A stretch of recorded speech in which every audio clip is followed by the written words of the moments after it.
New ইয়র্কের ম্যানহাটনে বাড়ি ভাড়ার বাজারে তৈরি হয়েছে নতুন রেকর্ড। কোরকোরান সানশাইন মার্কেটিং গ্রুপের সর্বশেষ তথ্য অনুযায়ী ম্যানহাটনে একটি বাসার গড় মাসিক ভাড়া বেড়ে দাঁড়িয়েছে $6,655। এক বছরের ব্যবধানে এই ভাড়া বেড়েছে প্রায় 10%।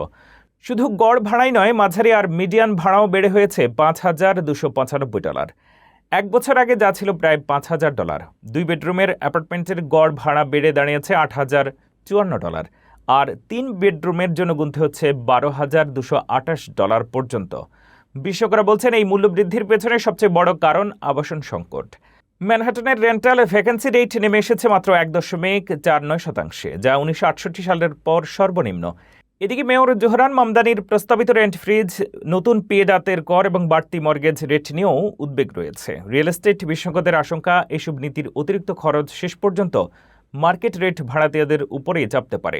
ফলে ম্যানহাটনে একই বাসার জন্য এক বছর আগের তুলনায় মাসে $500 থেকে $1,000 বেশি দিতে হচ্ছে অনেক ভাড়াটিয়াকে।